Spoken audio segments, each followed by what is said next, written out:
आज हम पहुंचे हुए हैं ग्रेटर नोएडा और जो देख रहे हैं आप, ये सत्युग टीवी चैनल है, पूरे संसार में जा रहा है और पॉजिटिविटी को कैसे बढ़ाया जाए, कैसे हम अपनी खुद की प्रेम की शक्ति से आगे बढ़ें। तो आज हमारे साथ बहुत सारे महाराज हैं, महंत हैं, भगत हैं, तो आपस में चर्चा चल रही है आध्यात्म पर के, क्योंकि आध्यात्म के नाम पर आज बहुत ज़्यादा कार्य भी हो रहा है। हमारी भारत सरकार भी जोर दे रही है, आदित्यनाथ सीएम जी हैं वो भी बहुत जोर दे रहे हैं। तो मंदिर है झांडे वाला, ये झांडे वाला मंदिर बहुत फेमस है और काफ़ी टाइम से ग्रेटर नोएडा का बहुत बड़ा एक मंदिरों में एक अलग शान रखता है। तो यहाँ पे हमारे साथ कुछ जो यहाँ पुजारी हैं, महंत हैं, भगत जी हैं, सभी बैठे हुए हैं और साध्वी हैं, तो महामंडलेश्वर हैं। और मैं सबसे पहले आप सभी का, पूरी दुनिया का इनसे परिचय कराने जा रहा हूँ, क्योंकि ये लाइव जा रहा है चैनल और पूरे संसार में जा रहा है। और इसमें हमने एक 51,000 का चेक भी डाला हुआ है पूरे विश्व में, कि कोई भी उन प्रश्नों का उत्तर देगा तो वो 51,000 के चेक से सम्मानित किया जाएगा जनता और मीडिया के सामने। क्योंकि आध्यात्म जो है ये बहुत बड़ी साइंस है और मेडिकल साइंस से ऊपर है। और आज सत्युग टीवी चैलेंज कर रहा है दुनिया में कि कैंसर किस आदमी को होगा, किसको नहीं होगा। और संसार का कोई भी डॉक्टर ये नहीं बता रहा कि कैंसर होता क्यों है। जब हो जाता है तब कहते हैं जी अब 3rd स्टेज पे आ गया, 4th पे आ गया, बड़ा मुश्किल है। तो कैंसर महाराज को भी होता है, कैंसर हाजी जी को भी होता है, गुरु ग्रंथी को भी होता है, गरीब को भी होता है, अमीर को भी होता है। तो होता क्यों है और हम इसे बिना दवाई, बिना पैसे के क्या ठीक कर सकते हैं, ये सवाल चल रहा है। और अभी मैं परिचय करा रहा हूँ, अपना परिचय देंगे कि जो यहाँ मेरे साथ संत बैठे हुए हैं कि वो क्या नाम है उसका और कब से वो यहाँ झांडे वाले बाबा के यहाँ मंदिर में रह रहे हैं और जनता को क्या बताएंगे। अब धीरे हमारे वार्तालाप चलेगी, फिर उसके बाद बात करेंगे। तो महाराज जी से पूछूंगा कि क्या नाम है आपका, शुभ नाम? देखिए हमारा नाम भोलादास जी है। भोलादास जी? भोलादास जी श्री महंत हैं यहाँ के महंत। तो कहाँ से बिलोंग करते हैं, कहाँ के रहने वाले हैं? हम रहने वाले बस वहाँ से हैं, हाथरस साइड से। हाथरस से हैं?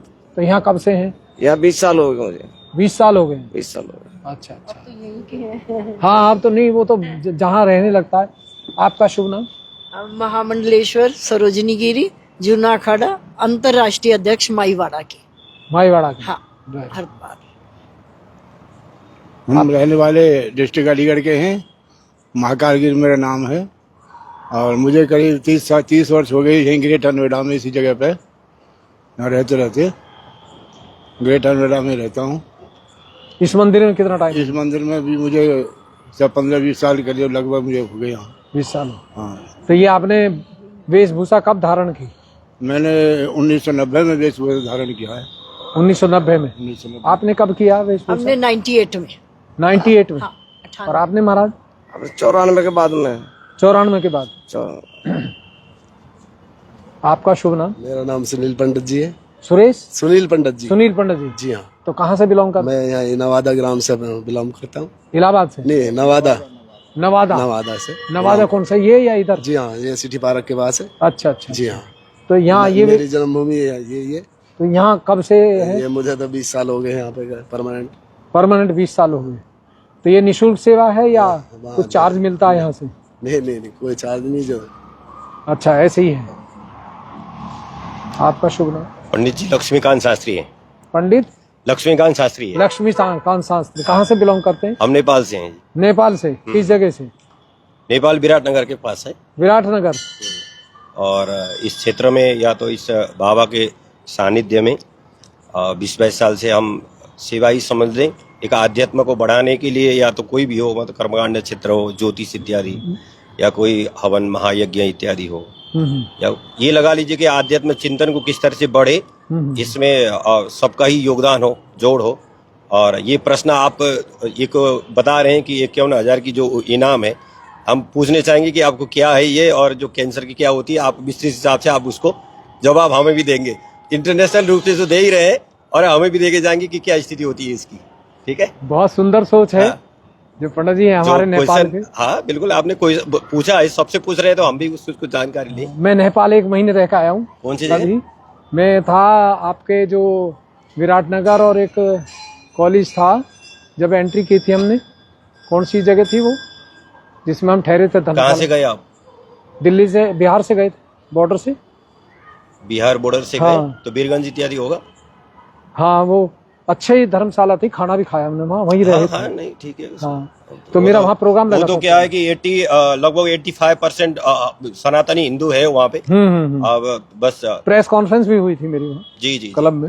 लगभग 85% हिंदू सनातनी है। हाँ, जो है। ओमकार परिवार के रुपया भी है। हम्म। और जो दोबारा फिर से एक हिंदू राष्ट्र के लिए आवाज अच्छी तरह से उठ रहा है वहाँ पे अभी तत्काल में। तो आज आप देख रहे हैं कि वार्ता हो रही है और बहुत बड़े संत हैं, महामंडलेश्वर जो साध्वी बैठी हुई हैं। तो आज हम इनको वो पंडित जी पूछना भी चाहते हैं कि ऐसे क्या सवाल हैं और कैंसर क्यों होता है, क्योंकि मैंने आध्यात्म पे पूरा रिसर्च किया है, व्हाट इज गॉड, और कुरान शरीफ को भी स्टडी किया है।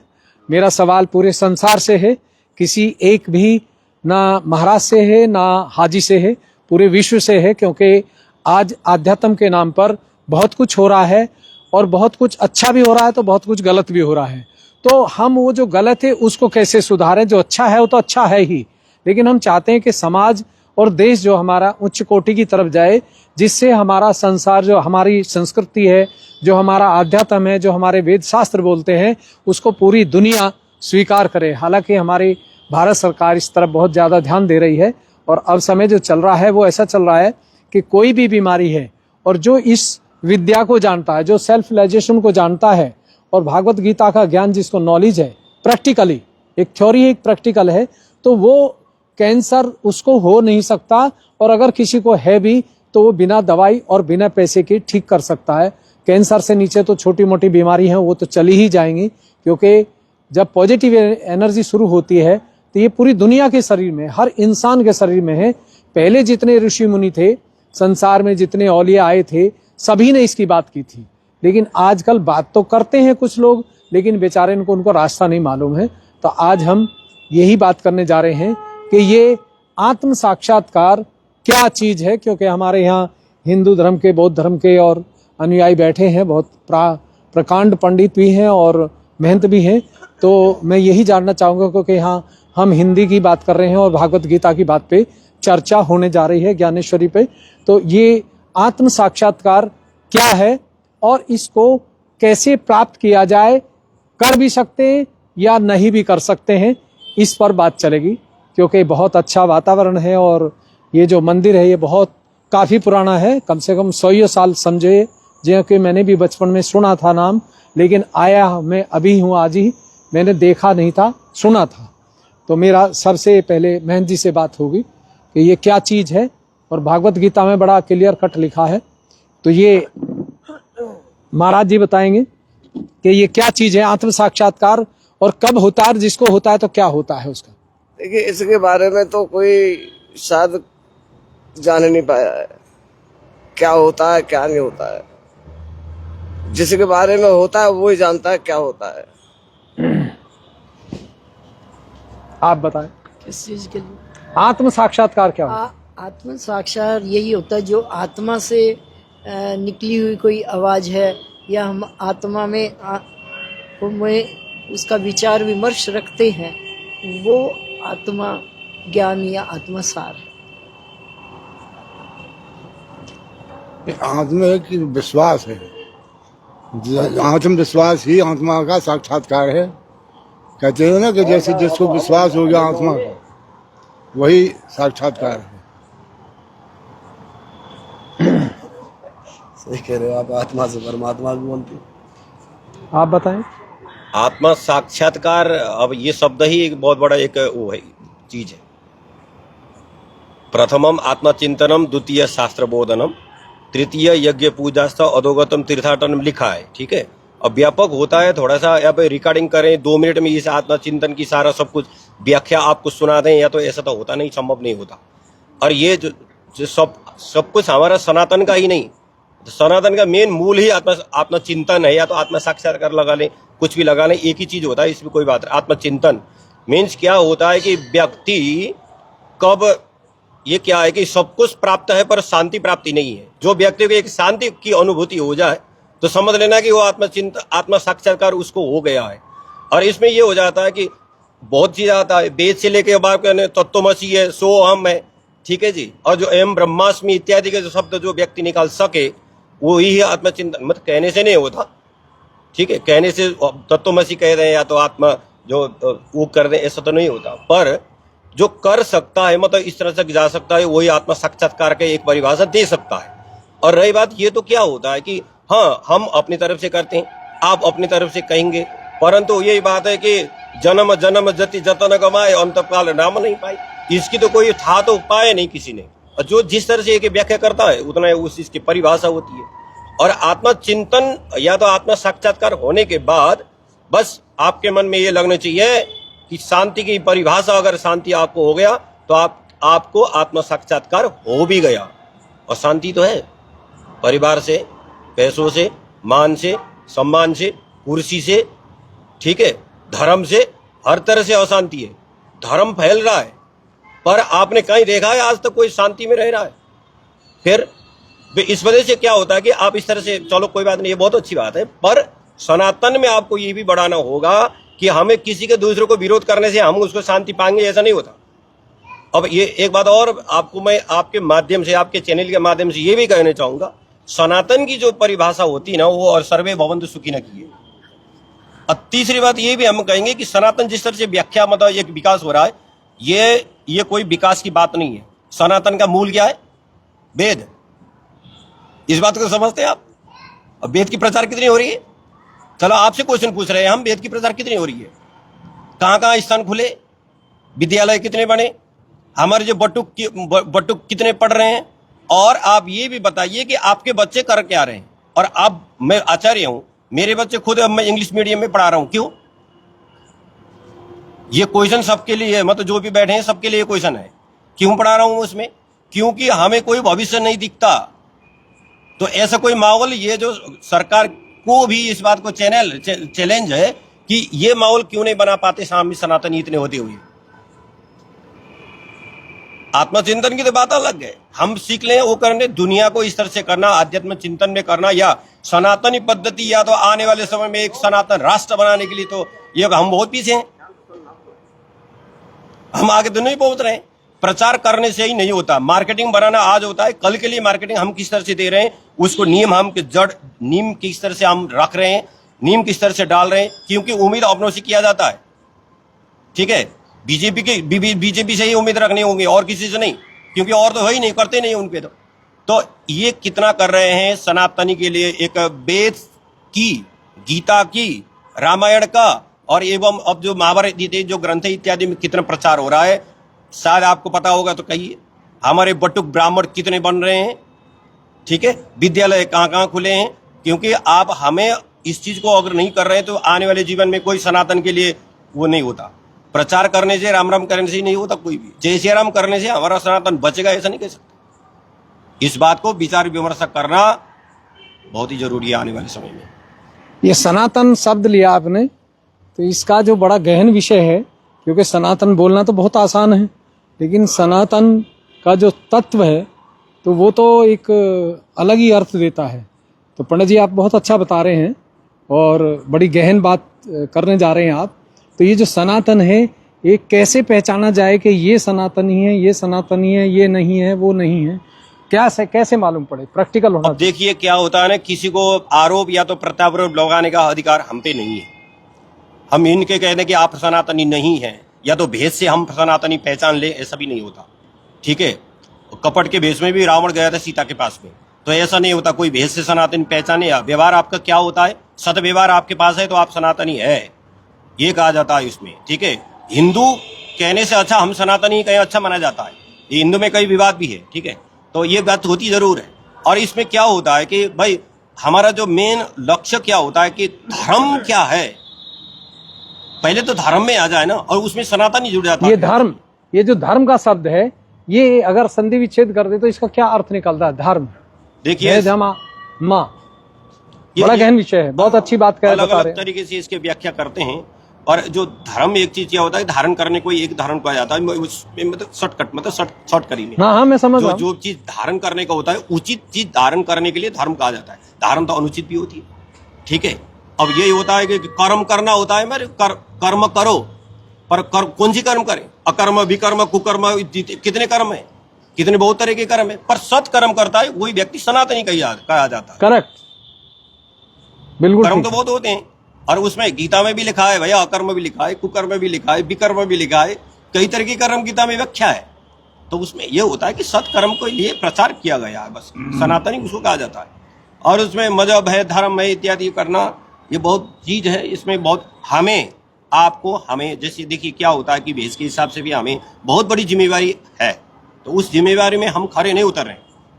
और केवल ब्राह्मण साधु संत ही नहीं, मतलब न क्षत्रिय उतर रहा है, न वैश्य उतर रहे, न कोई शूद्र उतर रहा है। ये जो ब्राह्मण शब्द है ये बहुत ज्यादा पॉपुलर है, लेकिन ब्राह्मण का पहचान कैसे हो कि ये ब्राह्मण है? देखिए ऐसे तो क्या है कि ब्राह्मण घर से हो, ब्राह्मण पिता हो, ब्राह्मण माँ हो, ठीक है। अब देखिए अब और कल अलग तरीके से इसको व्याख्या करते हैं, पर हम इस बात को बताएं, ब्राह्मण पिता हो, अगर माँ अगर दूसरे घर की हो तो उसको ब्राह्मण नहीं कहा जा सकता था। मतलब ये एक वो बता रहा हूँ मैं आपको। अब आज के समय में अलग तरीके से व्याख्या करते हैं, उसकी बात अलग है। ब्राह्मण पिता हो, ब्राह्मण माता हो, और ब्रह्म कर्म हो, अब वैदिक पढ़ा लिखा हो, वैदिक जानता हो, और ब्रह्म कर्म करता हो, उसको ब्राह्मण कहा गया है। और वो जो ब्रह्म है, ब्रह्म कर्म है, तो उसकी क्या कोई प्रूफ है या एक थ्योरी है? मतलब क्योंकि ये जो शब्द बोला आपने बहुत गहन है, जिस पर पूरी दुनिया हिल रही है इस समय। ये जो ब्रह्म शब्द बोल दिया ना आपने, ये बहुत ऊंची बात करी। देखिए ब्रह्म जाना इति ब्राह्मण लिखा है, ठीक है। ब्रह्म जाना इति, ब्रह्म को जो जानता है, ब्रह्म जाना इति ब्राह्मण, ठीक है। और ये सब बहुत जरूरी चीज है, ब्रह्म की जानकारी होना, या तो आत्मचिंतन करना, आत्ममंथन करना, एक ही चीज होता है, या कोई वैसी चीज नहीं होता।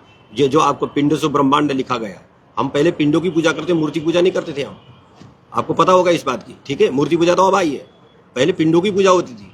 और जो शिवलिंग से लेके आपको शालिग्राम से वो लेके, पिंड को कैसे पहचाना जाए? पिंड भी तो, जो पिंड है वो रजोगुण भी है, तपोगुण भी है, सात्विक भी है। पिंड भी तीन तरह के लोग हैं, तीन ही गुण हैं। हाँ, तो वो जो तीन गुण हैं, उनमें कौन सा गुण सर से ऊपर है? अब देखिए सत्य रज तम बोला जाता है, इसमें सिंपल सी बात है। और तीनों गुण आपके पास में है, मेरे के पास भी है। तमोगुण नहीं है, सत्वगुण नहीं है, रजगुण नहीं है, ऐसा नहीं कह सकते। सभी गुण से ही एक पूरा मनुष्य का शरीर निर्माण होता है। सत्वगुण ही रहा ऐसा नहीं हो सकता, किसी का भी नहीं हो सकता। ऐसा कोई व्यक्ति आज तक पैदा हुआ ही नहीं कि केवल सत्वगुण ही रहा हो। हाँ, ये बात होती है कि कोई ज्यादा और कम की बात होती है। भाई हमें सत्वगुणी को बढ़ाना है और तमोगुणी को घटाना है, और कैंसिल नहीं करनी है, जैसे डिलीट नहीं करनी। विवेकानंद जी थे, श्री कृष्ण भगवान थे, वो तो शायद सतोगुणी। नहीं, ऐसा नहीं होता, ऐसा नहीं होता। उनमें भी वो बात होती है, पर हाँ उनने, अब देखिए एक अलग चीज है। अब जो कृष्ण जी एक योगेश्वर है, ठीक है। वो योगेश्वर क्यों कहते हैं उनको? अब क्या चीज थी ऐसी? अब देखिए ये चीज तो अलग चीज की व्याख्या है उनमें। अब कुछ अलौकिक शक्ति उन पे थी जो कि और किसी पे नहीं होता। 6 साल का बच्चा, 6 महीने के बच्चे में वो पावरफुल पता नहीं कैसे आया, वो दैविक शक्ति थी होगी, समझ लो एक हिसाब से, ठीक है। कृष्ण जी की तो ये बात है। और जो 6 महीने का आप सब लोग बताएंगे कोई कृष्ण भगवान के बारे में कि वो योगेश्वर क्यों कहते थे उन्हें? ये साध्वी जी बोले, महामंडलेश्वर। बताएंगे। हाँ, हम तो यही कहना चाहेंगे कि जो देखो, हमने अपने इसी जीवन में कोरोना काल देखा, हाँ। जो लोगों को बहुत दूरियां करवाई गई, और फिर महाकुंभ में लोगों की बहुत नजदीकियां। तो इस सनातन में मतलब यही अपना धर्म है कि देखो महाकुंभ में कोई भी लोगों ने कोई जात पात कुछ ना करके एक ही त्रिवेणी में स्नान किया, और कोरोना में लोगों की कितनी दूरियां बढ़ाई। तो इस जीवन काल में ऐसी ऐसी चीजें जो सामने प्रत्यक्ष देखने को है, उससे तो अपने सनातनियों को और सबको अपने उसमें एक ताकत रख के, एक सनातन के लिए एक अपना एकजुट होके लड़ाई करनी चाहिए। और एक समूह से ही खड़े रहेंगे तो सनातनी अपना। तो बहुत अच्छा बताया। आप कुछ बताएं। ये हमारा बताना का, हम तो आप जानते हैं सब कुछ जो जानने वाले हैं कि हम तो सभी पंडित जी इधर ले आओ कुर्सी जरा, देखिए भारतवासी लोग हैं, इधर ले आओ कुर्सी। ठीक है। अगर मान के चलो हमारा भारत देश बचेगा तो हम भी बचेगा। हम तो खाली भारत के लिए मरतेंगे, हम तो भारत के लिए जिएंगे। भारत में पैदा हुए, भारत के रहने वाले, भारत में हर काम भारत में कर रहे हैं, तो हम तो भारत के कीड़े हैं, हम तो भारत में मरना गिरना है। हमें दूसरी लड़ाई से कोई ना, हमारा अगर जी भारत हमारा बचेगा तो सनातन भी बचेगा, सनातन कहते हैं लोग, वो भी बचेगा। भारत बचेगा तो ये बचेगा, सभी बचेंगे अगर भारत बचेगा। और भारत गड्ढे में चला जाएगा तो ये भी गड्ढे में चले जाएगा। तो हम तो खाली भारत की ओर के लिए एक हमारा ध्येय है कि भारत, जो भारत में रहते हैं तो वो भारत की लड़ाई लड़ेंगे, भारत से भारत एकजुट होकर के लड़ेंगे। जैसा भी सहयोग मिलेगा वैसा देने के लिए तैयार है। तो मैं आपसे जो मैंने क्वेश्चन डाले, पंडित जी ने पूछा वो क्या डाले हमें भी जरा बताओ। तो ये सतयुग टीवी चैनल पे डाला है और पूरे सभी धर्मों की चीज़ें डाली हैं उसमें, किसी एक की नहीं डाली है। पहले ही गीता का जो है कि अभी मैंने क्वेश्चन किया था, उन्होंने बताया कुछ हद तक कोशिश करिए कि आत्म साक्षात्कार क्या है और जब वो हो जाता है तो वो इंसान कैसा होता है। ये पहला क्वेश्चन है। दूसरा है कुरान का कि जब कयामत चलेगी तो हाथों पे रूह आएगी, जबान बंद हो जाएगी। तो कोई भी मुस्लिम इसे प्रूफ करे क्योंकि कुरान में लिखा है और कुरान को मैंने जब कयामत चलेगी इस संसार में तो हाथ और पैर शहादत देंगे, जबान बंद हो जाएगी। तो इसको कोई मुस्लिम जो है वो आके इसको साइंटिफिक, क्योंकि आध्यात्म साइंटिफिक है, साइंस में प्रूफ किया जाता है तब थीसिस लिखा जाता है। आध्यात्म में हम थ्योरी कर रहे हैं, प्रूफ नहीं कर पा रहे, तो ये प्रूफ की बात चल रही है। और तीसरा बाइबल का है डाउ नॉट सेल अडल्टरस आइस, ये बाइबल में लिखा है जीसस क्राइस्ट ने। चीज एक ही है, भाषा का फर्क आ रहा है, बाकी चीज एक ही। प्रूफ में आगे सब एक ही जगह मिलेंगे। जैसे जितनी नदियां होती हैं सब गंगा में जा करके वो गंगा जी बोलती हैं, वो अलग नाम खत्म हो जाता है। और गुरु ग्रंथ में लिखा है कि जब 10वें द्वार प्राप्त होता है इंसान को तो वो अलग होता है और वो अमृत खुद तो चखता ही रोजाना, दुनिया को चखाता है, ये उनका है। और जो अगला है वो ये है कि कौन ऐसा संसार में चीज है इंसान के पास जिससे हम असली मंदिर, मस्जिद और गुरु को पहचान सकते हैं कि ये गुरु असली है, इसको वायरस क्या, कोरोना क्या, कुछ भी आ जाए इस पे असर ही नहीं होगा। तो ये क्वेश्चन जो है पूरी दुनिया से हैं। और मैं महामंडलेश्वर जो अपने हरिद्वार में थे, राजेंद्र गिरी, उनसे रविंदर गिरी से बात हुई थी। तो मैंने कहा महाराज इस पे आया है, तो मैंने वहाँ हिंदू, मुसलमान, सिख सबको बुलाया था, सभी धर्मों के लोगों को, क्योंकि मेरा एक सवाल है दुनिया से कि हम शराब एक जैसी पीते हैं, चोरी एक जैसी करते हैं, झूठ एक जैसा बोलते हैं, रिश्वत एक जैसी लेते हैं, तंबाकू एक जैसा है, बीमारी एक जैसी और दवाई एक जैसी है। लेकिन जब भगवान का नाम आता है तो वो भी ये कहते हैं कि अल्लाह एक है। हर इंसान सनातन में कहता भगवान एक है। तो जब वो भगवान एक, अल्लाह एक, खुदा एक है, तो ये सारी दुनिया जब इकट्ठी बैठती है तो वहीं बैठ के भगवान का या खुदा का नाम क्यों नहीं लेते? जब भगवान का नाम आता है कहते हैं मस्जिद जाएंगे, वो नमाज पढ़ के आएंगे, और यहाँ कहते हैं कि मैं मंदिर जा रहा हूँ। भाई एक ही जगह बैठ लो, कौन सी आफत आ गई? नाक मुंह सब एक, तंबाकू सब एक जैसा खाते, शराब एक जैसी पीते, तो ये एक ही जगह बैठ के क्यों नहीं करते? नहीं, बादल भी एक है, का रंग भी एक है। हाँ, तो इस पर ये सवाल चल रहा है क्योंकि हमें आध्यात्म को एक जगह ला करके छोड़ना है ताकि ये जो हमारा भेदभाव है आपस का ये सब खत्म हो जाए। तो हमारा ये लक्ष्य है आध्यात्म में कि कैसे हम इन सबको इकट्ठा करें। सनातन के लिए मोदी जी, योगी जी, अमित शाह भाई सभी एकजुट होकर सनातन के लिए बहुत अच्छा कार्य कर रहे हैं। कुंभ में कितना अच्छा इंतजाम था योगी जी से, पूरे इंतजाम इतना अच्छा उन्होंने प्रबंध कर रखा था, इतनी अच्छी योगी जी ने महाकुंभ में तैयारियां करवा रखी थी जो सराहनीय है, मतलब हर तरह से। नहीं, इनके लिए तो कहना भी छोटा पड़ रहा है। हाँ, जो इन्होंने किया है वो छोटा पड़ रहा है। आप बताएं पंडित जी। अब मेरा मत अलग है, भिन्न है। आपको कैसा लगता है वो बात अलग है। नहीं, हम तो देखिए कोई बात नहीं, आप यहाँ बैठे हैं, हम भी बैठे हैं, यहाँ 10 जने बैठे हैं, सबके मत अलग अलग है, एक मत किसी का नहीं है। समझ रहे हैं बात? जानते हैं इस बात को? आपका मत और हम आपके मत में क्यों आए और मेरे मत में आप क्यों आओगे?